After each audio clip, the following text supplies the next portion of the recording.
designed to encourage, empower, and educate real estate professionals by sharing best practices from business leaders that are proven winners. I'm your host, Kyle Malnati, and this is Calibrate Real Estate. Broadcasting from the Mile High City, thank you for tuning in to the Calibrate Real Estate Podcast. I'm your host, Kyle Malnati, and today our esteemed guest is a good buddy of mine, Harrison Beecher. What's up, Harrison? How are you, man? Hey, good morning. How you doing, Kyle? Harrison and I have spent tons of time together at a few real estate conferences over the past probably 4 years now. As I've gotten to know the group that he works with, which is a mega Keller Williams franchise in the District of Columbia. It's called Keller Williams Capital Properties. And two of Harrison's mentors, Brandon and Bo, have become very good friends of mine as well. So Harrison, I'm so excited to get this thing kicked off. Let's talk just a little bit about your experience. You're the owner and CEO of Harrison Beecher Group, which is a part of Keller Williams Capital Properties. You're on the board of GCAR and DCAR, lots of fun acronyms. Tell us a little bit about your community involvement with the Realtor associations you're a part of.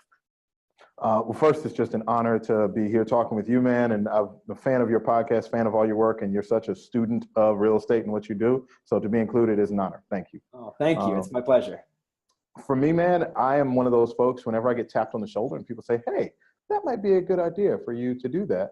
I'm always a say yes first and kind of figure it out later kind of guy. So from an association involvement standpoint, I believe it was 6 years ago now, I had a good friend of mine recommend that I get involved in the YPN, Young Professional Network, because I had a pretty big network of friends and I was pretty good at throwing parties and events. And that was kind of my first little taste into Realtor Association involvement. And from there, I just noticed that people who step up, people who are engaged, seem to be doing pretty well in business and have a pretty good rhythm of their life engagement and involvement. So it was first being asked, and then by continually showing up to events and contributing and volunteering, bigger doors opened up. So I think it was just kind of showing up first and then contributing in a positive way. And then those opportunities kept opening to the point where I'm on, a pretty small group of board of directors for almost a 12,000 person association, which is a pretty huge deal and an honor to be included in. Wow, that is huge. And you had mentioned parties and events, and that was kind of the way that you got started in the real estate industry. Let's talk about the start, how and why you got in the business. And I know you have become really well known for your client appreciation events and just the way that you celebrate your clients, which I think is really important. As we succeed, we want to make sure we realize how we're succeeding. It's through the effort of our clients. It's helping them buy and sell real estate. And so let's talk about your start and also how you're a party animal in a good way. That's right, man. Do what's natural, right? So I got licensed in July of 2008 after walking across the graduation stage at Georgetown in May of 2008. So I dove in right away. And at that time, not knowing it, that was a pretty crappy time in real estate, but I didn't know any different. I was fortunate early on to have my bills be able to be paid by working at night. I was bartending and working as a DJ and bouncing and doing a lot of different stuff in nightlife. So I had a lot of contacts in the nightlife world that were people I had relationships with already and were actually some of my first good clients. And for me, it was always about curating an experience. If I think of what made me good in my hospitality professions, it was being attentive to detail, considerate of people's feedback that they were given immediately, and always think about giving them the best experience possible. From a waiter perspective, you're going to earn the best tips and people are going to come back. From a DJ perspective, people are going to have a great event and refer you. And then from a bartender perspective too, people are going to have such a good time that they want to come and be a part of it. And a lot of that hospitality mindset has translated directly into everything we do in real estate, and to both the association side and to what I do with my clients. It's all about thinking of the variables, curating a great experience, and just being attentive to what your sphere and the people you're connected with want to be a part of and helping bring that to life. And that's so cool to think about. And this is applicable for a lot of people if you're not in the real estate industry, or if you've had experience in other industries and now you're in real estate. There are so many lessons that you can learn, like you said, from being in the hospitality business. Working, and I had a great job in college working in a restaurant and bar, and your sphere of influence is baked in right there because you're in a social atmosphere. People are having a good time, but you got to take care of them, right? And you've got to make sure that they're having a good time. And so I love how you just drew that correlation of, hey, this was something I was already doing as I was getting ready to graduate college. And then you just took those tools and that information and said, I'm going to use this now to launch my next career. So let's talk about the actual party aspect, because you've become really well known in our 30 under 30 group, and you were a 30 under 30 honoree, for throwing these really, really amazing client appreciation events, as well as celebrating awards that you have, these accolades that you've received, one of which is that 30 under 30 accolade. And talk to me about the party and how you decided, I really enjoyed hearing this a couple of years ago. Let's flip this idea around and say, it's all about my clients that I got this award, and I want to celebrate them while we're also enjoying my award. For me, it's about leading with gratitude, man. We acknowledge that for all the stuff we do, be it selling homes, awards, voted to boards, other things, it would not happen at all without somebody giving you a shot. So if we kind of roll back to the core of what it's all about, if I can get people in a room and say, first, thank you, right? Thank you for what you've done to support me. And then let's all celebrate this honor that you helped me win, or help me earn, rather. Only good things happen. And the coolest part about kind of our approach to client events is how it creates community.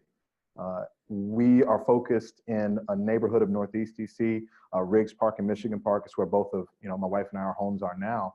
And we've been able to, when we have client events, do them in that area. And we have a lot of clients that live in those areas. So for us, we found success by making the event something that people want to come to, that's nearby, a place where they can meet neighbors and friends that maybe they've got something in common with other than us just selling them a house. And then it's so cool to see the relationships blossom outside of that. As I was mentioning at our mastermind a few years ago, from one of our client events, a group of young ladies started this Margarita Mavens group where they get together and hang out, and I'm not even included in that anymore. Like my wife is most of the time, but it's a community that they created from being at our events. That's just an infectious spirit of gratitude. So I think if folks are looking at ideas on how to do events and do them at a high level, I'd say bring in your other folks in your world and business that support you. So your lender, your title, your inspector, your contractor, your insurance, everyone that you're helping feed can pitch into the pot a little bit so you don't have to come out of pocket for your events. Make sure that the focus of the events is on gratitude first, and you're also informing them of the results of the gratitude and that you maybe have won something or were honored with something. And then create a space, don't talk that much, create a space for them to hang out, and then give them good food and some drink, and always a good playlist. I always pride myself and take maybe a little bit of extra thought into the playlist, because that kind of creates an energy and environment. But that's about curating an experience, and good things will happen. And if you can't come up with a good playlist, there's actually a good app that is available on Apple products, I think Android as well, called Pyro, Pyro. And it's made by this company Serato that makes DJ software, and it will take curated playlists from Spotify, or it'll have other big music industry folks make playlists, and it will perfectly crossfade every song. So you can just plug in your device and it'll make it sound like a DJ is there at your event for free. So Pyro, Pyro, pro tip for great music at an event for free. Wow, that is awesome. For someone that's been a DJ to basically relinquish that, because I know it's a passion of yours, to relinquish that to an app and also say it's a really good one. I think that's great. Because a lot of us, we're doing open houses, we're having client appreciation events, and the last thing you want to think about is, oh gosh, I got to hire someone to do this, and I want the music to be on point. It really sets the mood for everybody. And if you're communicating in this cavernous house or this cavernous event center, it becomes really, really awkward, and people just feel strange. So music does set the tone for sure. So those are some great tips for a wonderful client appreciation event. And it's funny, we were talking about this as we were prepping for the show. We both got this accolade, 30 under 30 nationally, but we've both been in the business now 10 years or longer. I've been in the business since 2004, so going on 14 years. You've been in for 10 years. So we're kind of like the 30 over 30s, the OGs, if you will. And, let's talk about that accolade. So being involved in a national publication like Realtor Magazine, 30 under 30, I know for you, because I know your story, it came with its fair share of heartache. You didn't get it on the first time around, and I didn't either. So I'm not poking the bear here. I was definitely one that was resilient, and I had to apply a couple of times. But let's talk about how many applications you made, because there's some people out there that I think that success happens overnight. Success happens on just one effort, and it really doesn't. It's this commitment to excellence over time. So let's talk about your application process, some of the disappointment, obviously, and then I've got a question that I just got this morning from one of your mentors about your experience. So we'll dive into that in a minute. Yeah, for me, man, it's being humbled is what it was all about. It's coming in and making an assumption that just because I am a little different, right, like being a young man of color, that just that differentiating factor would be enough to overcome not having either the correct story, the correct production, the correct level of involvement with the association, or doing enough to earn the honor to be included in that 30 under 30 class. To me, the reason why I wanted it from the beginning was looking at some really good friends and mentors of mine, people like Koki Adasi locally, who is somebody who he was honored the year I got into real estate. So I was looking at him from the beginning like, oh yeah, like him, I can be just like him. I can do that. It's in my area. But what I learned through the process of applying 5 times and, not getting it until the 5th, 5 and then got it 6. It was either 5 and got it 6 or 5 and got it on the 5th, but rejected at least 5 times. Was that you have to have the total package and total story together, and you got to have an understanding of what that class is meant to represent. Realtor Magazine is the trade publication for the National Association of Realtors, right? So it's saying, this is what we're putting out to all of our 1.2 million members that tells a story of what we're about, what we want to be for the future. And you can't come half-stepping to say what you want to be included in that. So you got to have some element of sales success and show that there's a growth year over year, which we were able to do. You got to have some level of association involvement, right? Because if this is the publication of the association, how are you supporting the Realtor brand? And how are you doing things to support both your local, your state, and your national? And the last piece you got to have is a story, right? What is your story that says you are compelling, interesting, different, doing things at a higher, bigger, different level? And for me, it was that story of growth, that story of kind of being given good foothold initially, but making it, like hustling my way up through. And then also figuring out the right way to marry the Realtor Association relationships with my vast personal network to bring a benefit to my client and community. And it took a while to craft that story correctly. And it took being incredibly humbled in the year that I was named a finalist, but didn't actually get the award. Because, I'm a pretty successful guy in general, right? Like I've gotten most things I've tried for. I don't get rejected often. I hadn't gotten rejected often. So that was a really big step for me to say, hey, you can't just assume that because you're there and you're close, you're going to get it. You got to do so well that when you are in the bucket for being considered, they have no choice but to pick you, right? And I think in the final year, I put together a good enough campaign, did the video, had all of the stuff together. That made sense. And the relationships that this group has opened up and just how it's opened my eyes and my mind to what real estate at its highest levels can do for a community and do for our country is fascinating. I'm still learning, so I'm just excited and honored, but was humbled initially to even get there. Wow. I knew that you had applied several times. I didn't realize that you made it as a top 50 finalist. And so for those of you that maybe aren't as familiar with the 30 under 30 process, I mean, it is an arduous, this is like a college essay, 15 questions, at least in my year. It's a daunting task. And to make it in the top 50, you're like, man, I'm so close. And then to fall short, to be in that 20 people out. Wow, that is very humbling. I didn't even make it the first time. The second time I was in, but I didn't even get close on the first time. But I think the Calibrate Real Estate podcast, and then also Calibrate Real Estate here in Denver, we chose that word, calibrate, which is a derivative of iteration. It's course correction. It is trying something and realizing maybe it didn't work quite perfect, and then making these adjustments to then do a better job on the next time around. And that is humbling. And you mentioned your ethnicity, you mentioned your heritage. And I know this because I've heard you say it before, but I'd love you to share this with your audience. What did it mean after being a 30 under 30 for you with your ethnicity and some of the people that reached out to you afterwards? Because I think this is powerful. It's huge, man. In DC, a city that was, majority African-American until last year, it just changed, numbers just changed a little bit. There were not many men of color in prominent sales positions in real estate sales teams, in management and leadership and in ownership. And I'm fortunate that, one of our fellow 30 under 30s, Bo Menkidi, is, one of those few. And for me, when I got that 30 under 30 honor, it was the maybe dozen phone calls that I got from other young Black men around the country that said, hey man, I hadn't seen, hardly anyone like you in this magazine. That is so exciting that I see you there. How do I get there? How do I get to do it? And I mean, get you a little emotional to be like, someone's reaching out to you and saying, you're doing something that I hadn't seen. You're different.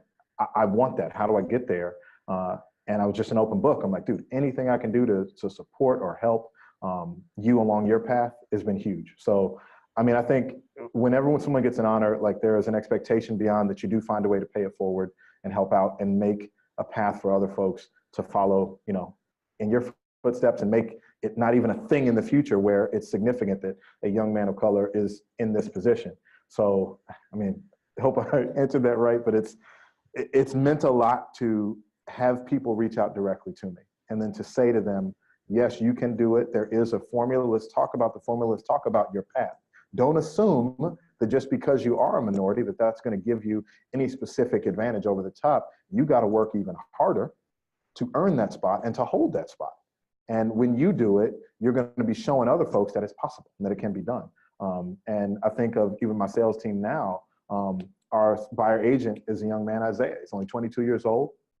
He had a child early, like while he was in college, and had to drop out of college. But within a year and a half of being with us, he is absolutely kicking butt. Within the Keller Williams model, he is capped on his commission in a year, which was a big deal. And he's now, working to create the life for him and his son that there wasn't a really clear path to before. He's a hard worker, and a part of him reaching out was seeing me in the magazine. And the fact that he is specifically in my world, we've got him on a plan to buy his first home soon too. That's huge. And it's a direct impact of what, just getting honored in this publication has led to relationships and connection and hopefully even more opportunity for what he is going to do in his life, right? It's just an honor, man. And I want to do right by it and, continue to pay it forward in as many ways as possible. Well, it's amazing when something like that happens to you, there's this situation that all of a sudden you're thrust into being a leader. Now, obviously you have to display leadership at a local level to get the attention of the National Association of Realtors. But now all of a sudden you've become a mentor from afar for all these different people that have maybe a similar circumstance to you.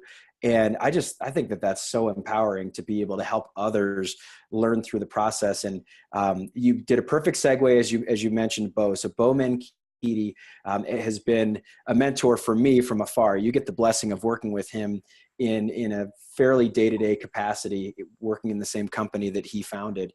And so Bo, I sent him a text message this morning saying, I'm interviewing Harrison. I've got to know, what would you want to hear from him? What would you want to ask? And so this is actually a handpicked question from your mentor. You didn't know about this before we started recording. And so here's his question. What was the key catalyst that enabled you to make the significant jump in your production and become a 30 under 30? So he wants to know, what's that tipping point? What's that catalyst? And then I'll ask the next question. In 2015, I was with a separate company, and that was when I was a finalist. When I didn't get it, right, that year, I had to make a decision. I had to say, all right, is it them by not picking me, or is it me for not doing everything I can possibly do, making every relationship I can possibly make, optimizing my chances as much as possible? And I made that decision that year, reached out to Bo and Brandon specifically. I was like, hey guys, I've seen what you're doing in terms of a company. I've seen what you've been able to do with your both 30 under 30 and local association history. Can you guys help support me in my path to do this? And they said yes, wholeheartedly. The specific things of sales that I did was really pour back in and double down on my network and my sphere of influence. I did get some type of administrative support in that second year to, leverage out a little bit, because before we think we're all Supermen, we do it all by ourselves. We can't. And I talked with both of them to say, hey, if we're looking at this application and making this well-rounded and crafting kind of my story, can you help me craft my story? And they both did. So from a sales perspective, it was doubling down on my network and the touches and, reaching out to and inviting them to events and saying thank you to them and making sure that all of my social media marketing to them was on point. And it was hiring some administrative help. It was just contract to close and marketing that year. But that was able to help me increase the sales. I believe it was from like 12 million to like 17. So it grew pretty significantly. 5 million, in a year was quite a bit with only that little bit of administrative help. And, unit wise, I think that added about an extra 12 or 13 units. So it's like price point and volume increased significantly by adding that leverage piece and focus on my sphere. Yeah, that's awesome. That's a 30% increase in just 1 year. And Bo's next question was about role models, which you already touched on, and then systems and specific things that you did to make this significant jump. So you spoke about leverage, and I don't mean debt leverage. I mean leverage, people leverage, hiring. Mm-hmm. And so that was a key point for you is obviously hiring some administrative help, and then also just tapping into those role models. And these are folks that sounds like you were tapping into people that were not you were not working with at the time in their company. And that's a very, Keller Williams is all about the abundant mindset. That's about as abundant as it gets. Is there's technically a competitor, someone that is not working in their firm, that they're going to say, hey, we're going to help this guy out. He's asking all the right questions. And so let's talk about those role models, Bo and Brandon. Yeah. Where do you start? They brought a company to a region that didn't have it at all, right? Like they brought kind of a stranger and then made it one of the top firms in terms of both volumes and unit in the city. And they were also able to do that while consistently and constantly giving back and being a part of both the realtor community and the actual communities they were in, a core part of their model. So I've looked at what they've been able to do, growing a significant sales business and a significant brokerage business, but having at the core of that, empowering agent entrepreneurs and empowering the communities that they serve to do bigger, better, and more. So I just said, hey guys, I'm here. I want to be a part of this, specifically what you guys are doing. Let's go. And they were like, come on, we're ready. You got to put in the work, right? Like it's nothing is ever given to you. Nothing is like, it's like giving someone a playbook, but then, we still got to run the plays and do it. So I think between Brandon, Bo, also, throughout Koki is somebody that I'd always admired and honored to call a friend too, of just his ability to do all of it, but then still have the family life and, the crazy fit, and he can dunk at his age too, right? Like he's got that personal fitness element I'm working on. My wife is on me to get back to it, but it's a balance of like being able to still handle an awesome business, but have an awesome and genuine reputation amongst your colleagues and your community. So I've looked at like those three gentlemen and how they've been able to kind of seemingly balance all of it and see a little bit behind the curtain. It's not all roses, right? Like it's hard, it's very hard, but just how consistent and structured their lives are with what they do is something I model to get closer to every day.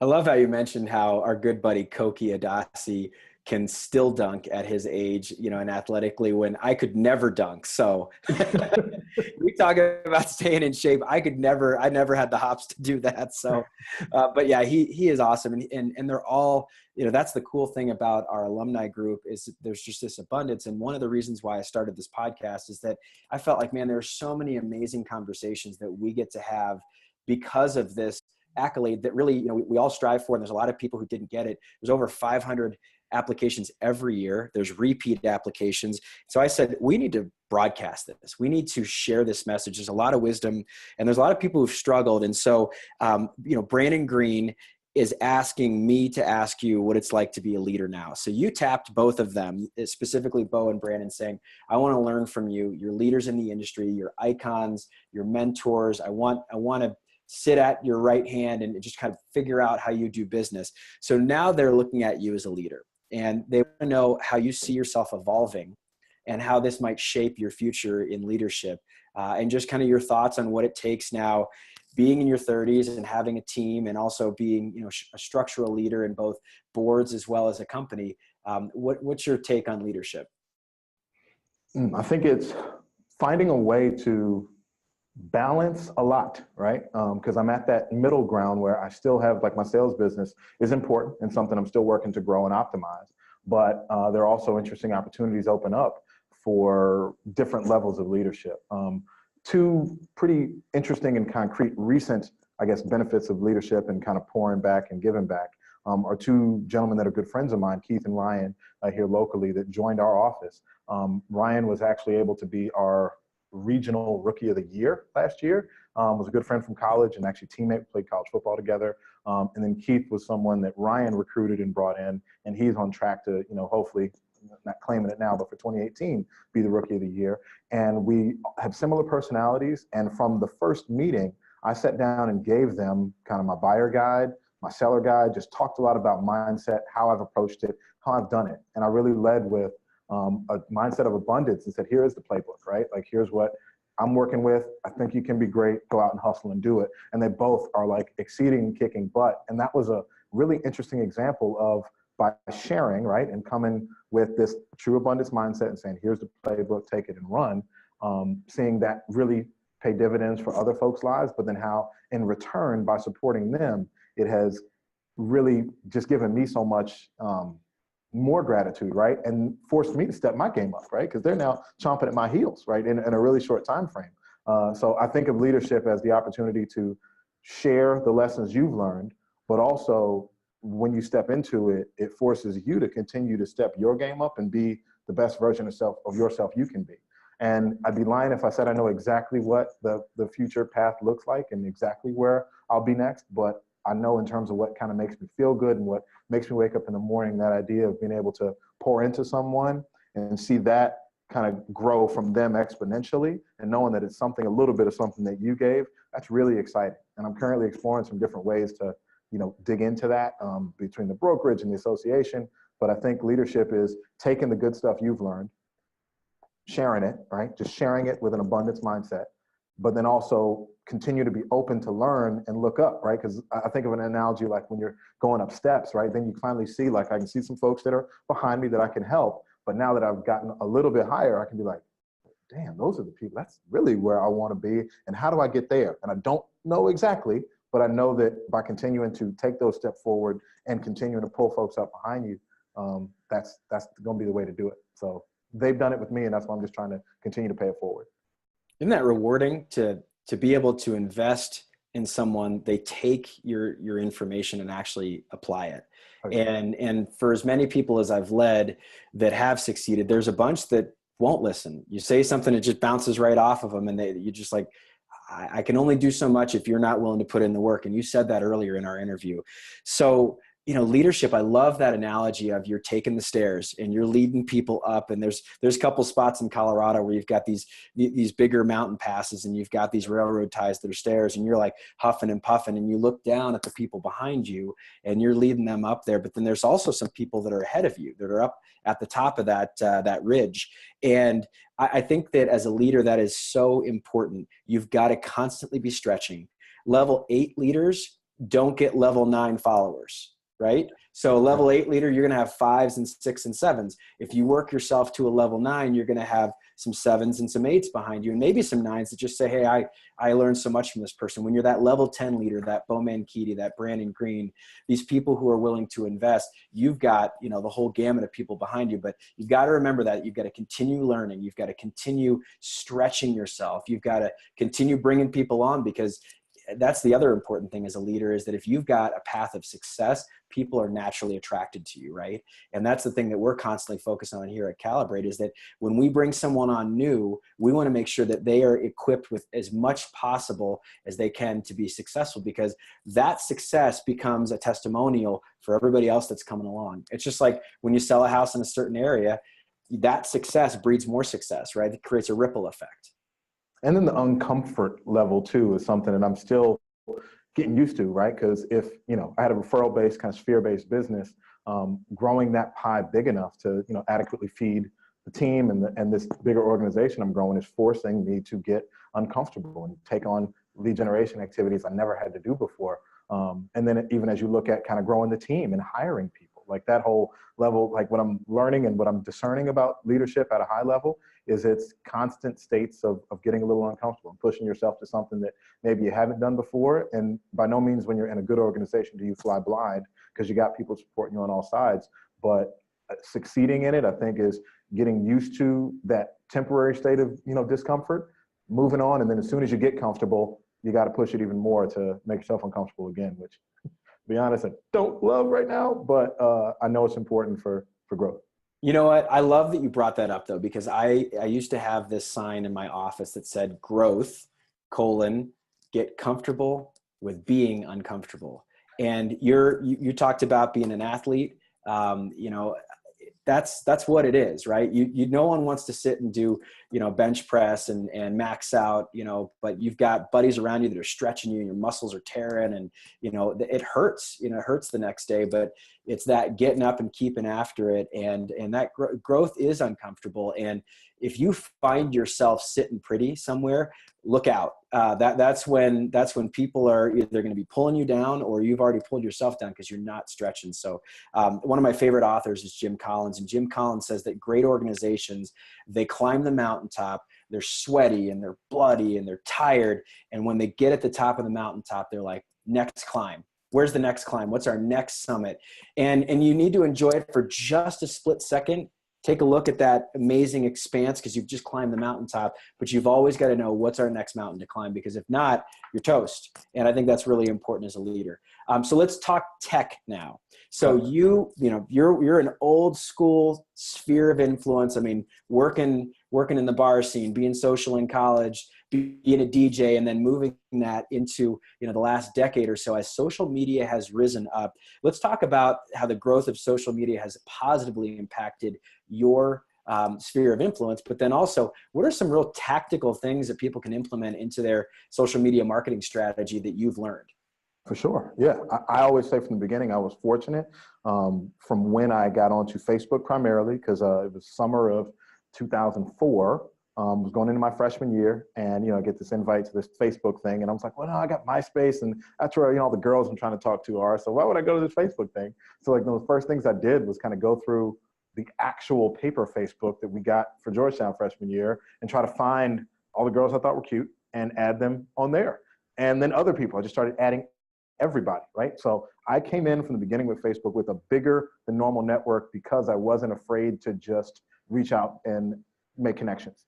So from college, beginning with a big network, when I graduated and was working in both nightlife and building up the real estate business, I had a bigger captive audience that were looking to me for experiences and kind of what to do than maybe your average person did. And even now, like my personal Facebook is around that 5,000 number, so I've constantly got to kind of go up and down. And our business Facebook is okay, but the engagement is pretty strong on both. So I think for me, being in that early helped. Instagram, I got on pretty early. Twitter, I got on pretty early too. I always think of it as if you can be someone that has content that people want to engage with in any subject, then you're going to find success in social media.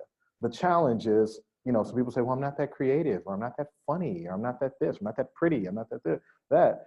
In real estate, if you're looking to build out something good in real estate, there are so many other great content creators out there. I challenge a lot of agents because I give a couple classes nationally on like millennials in marketing and like helping people wrap their heads around this.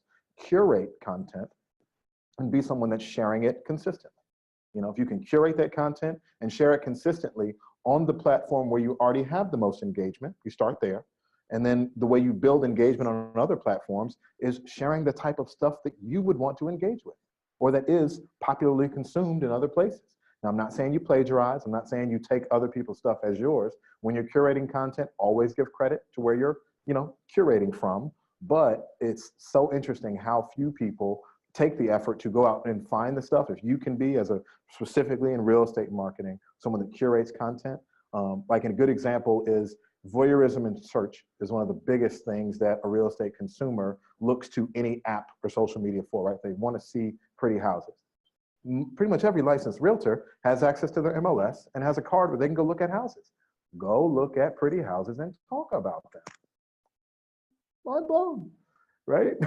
Oh my goodness. It's so simple, isn't it? But people don't think about it that way. And it's just, I think the behind the scenes stuff, the day in the life stuff, those are the things that people really find interesting. And I've got to address this because I know people are thinking about it because I hear it. So as a realtor, how do you engage on social media without being freaking annoying? Because we all know those that every single thing that it's in their Facebook feed or their Instagram story is all about, I did this, I did that, look at me, so how do you approach that? Because you're talking about curating content, that's one way, but how do you approach your own business and make people feel comfortable about being around you? We talked about growth being uncomfortable. That's where you want to stay uncomfortable. But when we're talking about throwing your client appreciation events, you want people to feel comfortable in your presence. So how do you do that? Man, and this may be somewhere where it's something that's always come a little bit more natural to me, in terms of being able to see something that I think will be popularly consumed, share it and comment on it. Example, there was a thing we shared on our Facebook business page and I shared on my personal.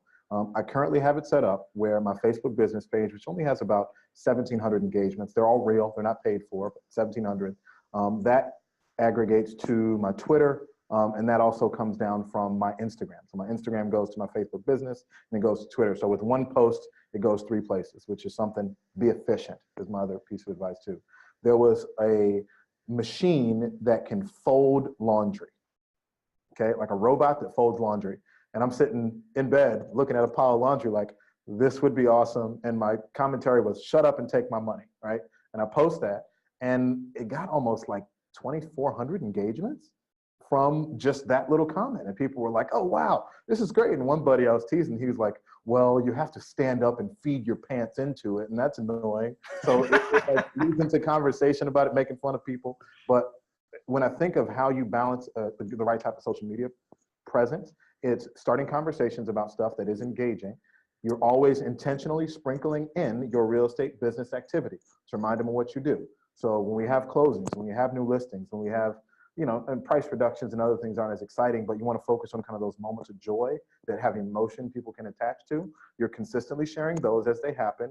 Or if it's a slow time and you don't have them, flashback Friday to when it did happen, right? So recycle some old content, right? Just something that's some emotion.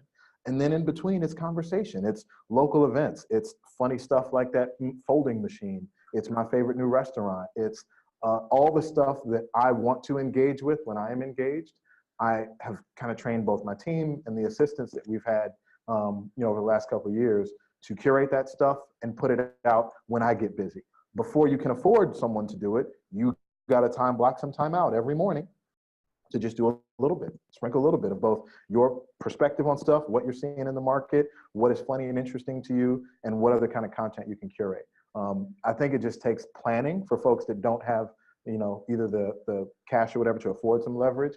And it just takes being thoughtful. What I would start by doing is look at folks that are doing it well and doing it at a high level, realtors that already have, or other business people, Gary Vee, right, that have high engagements on social media, and emulate, man, like rip off and duplicate. And you got to put your own little touch on it. And if it doesn't feel natural, then it's not going to come across natural. But how do things become natural? When they become a habit, right? When you start working through it and getting past that maybe a little bit of uncomfort by realizing that it's a part of you that you're sharing, and that you don't have to completely start from scratch with it, but you got to be thoughtful about sprinkling in some real life, some humor, some thoughtful humor, can't go too far right now, and some of the business activity that people are really hungry to engage with. Because I mean, think about like HGTV, all the other channels that are billion-dollar entities just off of looking at cool kitchens and bathrooms and tiny houses and things like that. We have access to all that. Share some of that with a little commentary and put the picture of your dogs too. When in doubt, dogs and babies. That's all I say too. Dogs and babies. I love it. I love it. And, some takeaways from what you had brought up. If you don't have staff, if you don't have an admin, there are some support mechanisms that you can pay for that are a lot less expensive than having someone on salary. One of our prior guests is a guy named Jimmy Mackin, who's one of the founders of a company called Curator, and they do this social media curation for realtors. The other thing that I just absolutely love that you talked about is that this is all about life, right? And if you act, no one would walk into a barbecue and be like, here's my business card and I've got some brochures. And I mean, you would say, hey, how you doing? What's going on today? Or you bring your dog or your kids with you, or your spouse. And so talking about your family, talking about different things that are meaningful, I think is really important. And the final tip that I just really loved is the whole R&D, research and development, rip off and duplicate. There's a great way of dispelling this in your mind. There's an artist, there is an author, excuse me, named Austin Kleon, who wrote a book called Steal Like an Artist. And the whole premise of the book is that the greatest artists, the greatest thought leaders throughout history have all been influenced by others before them. It's nothing new. And so the idea is, if Gary Vee is someone that you really love, or for me, Dave Ramsey is someone that I just feel like I'm coming to the trough every day. I'm like, feed me. This is great. This is great stuff. Make it your own. But the reason why you like that person is you have similar thoughts and feelings. And so just take your 4 or 5 people that you really respect and that you see on Instagram, and you see that they've got big followings, and start to see what they're doing. And that's what I've been doing with my podcast. It's what I've been doing with my own social media, is that you start to adapt to the people that you really respect, and that you feel like are doing a good honor to the craft that you want to be in. So I think that's great. And one other thought that came to mind too is our approach to social media, and what has helped me kind of grow business and grow interaction off of it, is that it really is just a conduit to both continue conversations with folks that I may have already have some type of connection with in some way, and open myself up to conversations and relationships with people I don't know. I don't know if it was Bo or Brandon. I feel like one of them in a conversation early broke it down to 3 simple things that are integral to growing any business. It's like, people have to know you first, right? They got to like you, and then they got to trust you as a professional. And what social media gives us the opportunity to do is, before people really get to the trust as a professional part, they can see enough of what's going on with us to get to know us some, and hopefully get to like us. And that's, if you keep that in mind, like my goal of putting this stuff out there is to get people to know who I am, kind of know what I'm about.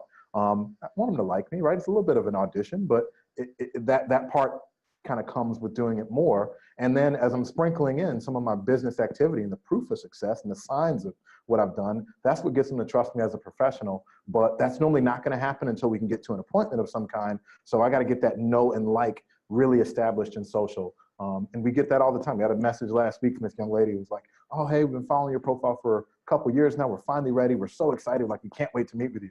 I'd never, like, she had been a follower. I didn't even follow her back. And I was like, dude, so excited. We have a consult next week. And that's because she's been kind of following the story, the message, and the energy, right? Again, it kind of goes back to, we were talking about curating experiences. I think a good experience is about the energy and the association that people have with it. And if we can project and put out there this positive energy and show that we're about positive experiences, creating and curating them, people want to be a part of it. And they want to tell their friends, and their friends want to tell their friends. And that's how we've grown a referral business. I love that, man. It is so true. Know, like, and trust. And it's one of the foundations of being a successful business person. And I think that this interview has been rich with wisdom, and you've become this leader and this mentor for lots of different folks, people locally in Washington, D.C., Harrison, but then also, like you said, literally nationally, people have been reaching out to you because they see you as a thought leader. They see you as someone who is inspiring. They see you as someone that is a man of his word, and someone who is a leader by example. And I know all those things because I know you personally. I've had a chance to shake your hand, hang out with you, hang out with Keller Williams Capital Properties in DC. I've been able to experience what it's like to be in your day-to-day life. But for the person who doesn't know you, my favorite question is this idea of dear younger me. You're writing yourself a letter, you're writing yourself a note, and it's, you're in your 30s now. It's the advice you wish you knew when you were 22. And we did, the last 2 episodes we did were best of this answer. So I'm really excited to hear your answer. And your mentor, Bo Mankiti, was actually featured in our last episode answering this question. So what's that advice you'd give to someone that you're mentoring, that's in their 20s, that you're like, man, if I could have just done this better, done this differently, and or just the ideas that you think it's important to impart into someone who's young in this business? Buy a house somewhere as soon as you can. Don't spend money on rent, like, especially with understanding how programs work now. Like, we champion a lot of first-time buyer programs in our city, in our region. And if I could go back to 22 for whatever I was paying in rent those first couple of years, I could have bought something somewhere. And yes, the lifestyle would have been a slight sacrifice, but the money would not have been that much different from what I had, and I could have done it with nothing out of pocket. So first piece of advice is, as you're getting into any kind of money as a young person, go buy something somewhere, even if it's a neighborhood you're a little nervous about or whatever. Like, they all change over time. So buy something, buy some type of property early. And then the second would be, get aggressive about prospecting and growing your business early. I definitely played it a little safer by putting more time and effort into what was making me money at that time. It was DJing, right? I was excited about it. 22-year-old that loved hanging out all night and DJing. But with that same effort and thought and attention to detail I put into that, had I diverted just a little bit more of that, or even the majority of that, into real estate from that time, the fear that I had of that I was too young, or I didn't know anything, or I didn't own a house, or nobody would trust me, was just in my head. It was not real. I'm so inspired by some of the real young guns, like some of this class is 30 under 30, and some of these other, kids 18, 19, 20, that are out here kicking butt, that I wish I had the confidence early, or someone had kind of beat it into me early, that the fear you have, or what you think people perceive about you or think about you, that they're not going to give you a shot to work with you, was all in your head. If you study your scripts, right? If you study the activities of it and just get into the momentum of doing business early, you can start at any age. There's no limit on how early you can start. And I still had, even though I was a courageous guy and relatively successful, made a little bit of money doing stuff early, if I could go back in my, Marty McFly, DeLorean, and tell myself, it's like, dude, you are so much more capable and powerful now than you think you are. Swing for the fences, dude. You have nothing to lose. And you actually have a lot less to lose at that point too, right? Because, what does life cost then? Life costs nothing. Life costs $1,000 a month or whatever. What do you have to lose? I mean, worst case scenario, and again, I was fortunate, parents were nearby. I could have fallen into a safety net. I took pride early on of, like, I'm out of the nest. I'm taking care of myself completely and this and that. But, that's not an opportunity for everyone. So if you've got the chance to do something bold and aggressive and go for it when you're young, go for it, man. Like, absolutely go for it. And not saying that, the way things have turned out, it's been bad at all, but I often wonder if I could go back and just whisper into my ear, like, the fear you have now is not real. All the stuff that, you're seeing other people do, you can do that right now. You've got it. You've got to put in a lot of hard work now, but you've also got the time and energy to put in the hard work. You don't have anything else going on really in your life. So I think that was a long answer, but hopefully that was clear with it. But it was beautiful. I love that advice. It was amazing. I heard this interview with Mark Cuban. Everybody knows Mark Cuban now because of Shark Tank, but obviously the owner of the Dallas Mavericks. He was talking to this interviewer about college kids. And his biggest tip was, one, don't go into debt. Don't get any debt in your business, because you no longer are focused on your clients. You're now focused on your bank is basically your biggest client. You got to pay them every month. So that was his first thing. He's like, young entrepreneurs don't go into debt. But he's like, secondly, live a college lifestyle. Like, continue to live off the budget that you lived off of 6 months ago. And that was exactly what you were saying. It's like, you don't need to have, all of a sudden you're making some money. You're like, you're making it rain or whatever. It's continue to live that meager lifestyle and just buy real estate. And Bo Mankiewicz shared this with me in an interview in the past, that real estate's a great driver of wealth. Just buy real estate and wait, as the old adage goes. There's going to be ups and downs, of course, but over the long haul, that's and there's lots of studies about this, that millennials are increasingly buying less real estate than prior generations. They feel like, and there's this minimalist movement. There's all this different stuff that's driving that. But all of the studies are over a 20-year period, 30-year period. You've got like 40 times more wealth than someone who rents during that period. And I completely agree with your advice. All right, so we've got a wild card here. Okay. I didn't tell you about this. All right. A good buddy of ours, James Nellis, who has been a prior guest on this podcast, literally just texted me. Okay. To ask you a question. So this is going to be fun. This is extra credit, but it's along the same lines. And I want you to drill deep here. So this Dear Younger Me concept, James wants to know, what is a mistake that you have made that you can share so others can learn from you?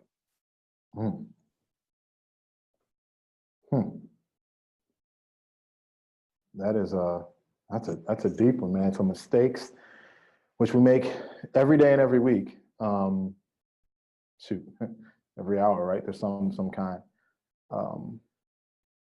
As business has grown and I'm figuring out the ways to kind of go from me to we, right, in my business. I exist too often, and even now, in a state of triage, right? Like just saying, hey, when all this abundance and opportunity is coming in, some of the best salespeople are some of the worst managers and organizers of people. Like we're kind of scatterbrained.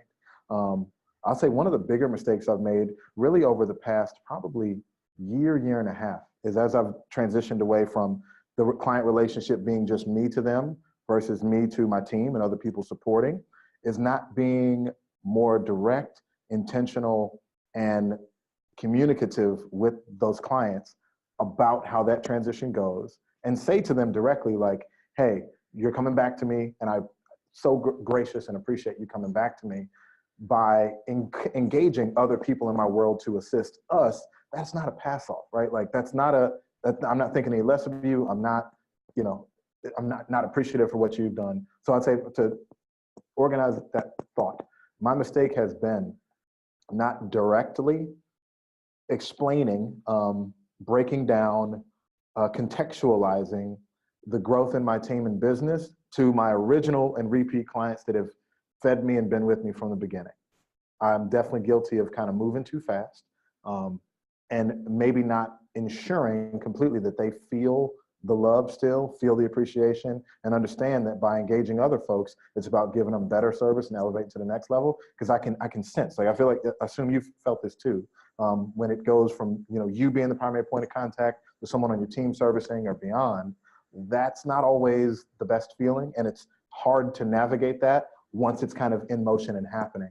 And even as I'm saying this now, it's making me kind of double down and commit to, when that's happening in my world, just taking a little bit of time, carving out a little bit of time to them to say, look, we still appreciate and love you, and this is going to be better than ever, because the people that I've got with me now are even better than me than what I was doing before. So like, we've still all got you. I'm still involved. They're going to be the lead on what you need, but I'm still here with you, and I still appreciate you. Because that, this is a business of relationships, especially referral-based business. And if you don't handle that correctly, and people feel like you either don't value them, you're too busy for them, X, Y, Z, even if those things are true, even if you are too busy, because we're all busy, right?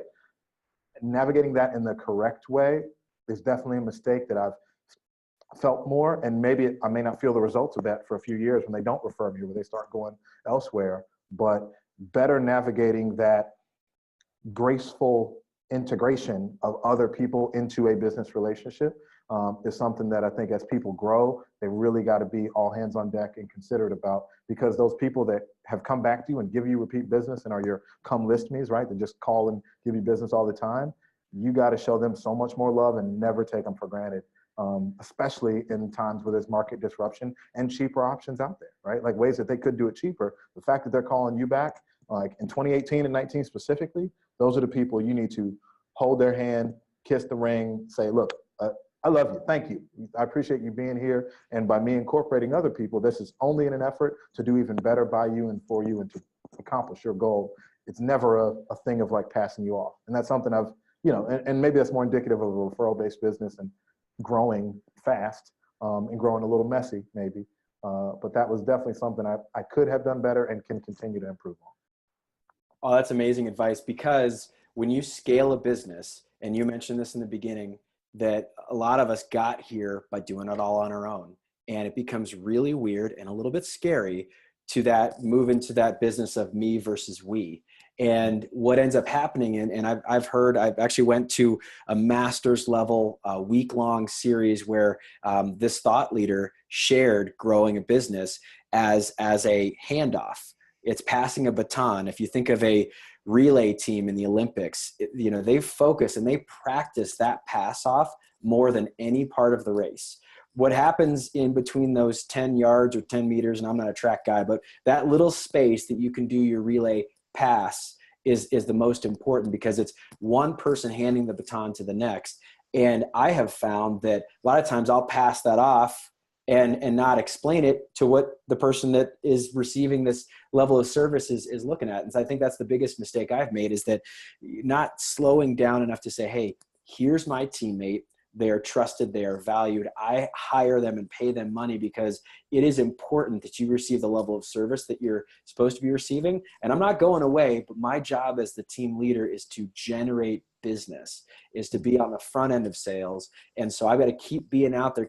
The reason why you hired us is because we sell a lot of property, right? So this person's here to service you.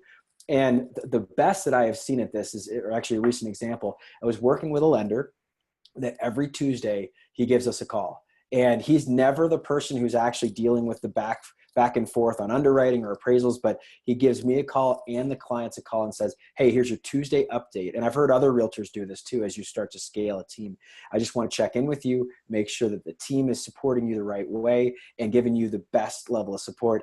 And any business knows, I mean, you walk into Starbucks, you know, Charles Schultz isn't back there, you know, moving things around at every single Starbucks. I mean, he's built a business that's a huge business. And the reason that he's able to do that is through systems and people. And so you just have to communicate that the system and the people are going to serve your client base, and it's not all about you. And that's an ego thing at the end of the day. And I think it's incredibly humbling to share that. And I completely agree with you. And Harrison Beecher, this has been a phenomenal experience. We're good friends, and I wish we had another hour to sit and talk. I'm so happy that you said yes to spending time with our audience today. So I would love to just make sure that we remind people of a couple things. All right. So Harrison's out there. He's got a big following. I'd encourage you to follow him on Facebook, Instagram, Twitter, any social media that he's out there. Harrison Beecher from Washington, D.C. I'd like to say thanks to our podcast producer, Kayla Davis. She makes everything go. Thank you so much. This podcast is meaningful when people share it, subscribe, and also rate it. So I would really encourage, if you love this episode, share it with a friend. If you love lots of episodes, rate it, subscribe. We really appreciate you, Harrison. Thank you for joining us today. And as I love to say to all of my guests, we will see you around the neighborhood. Bye, everybody.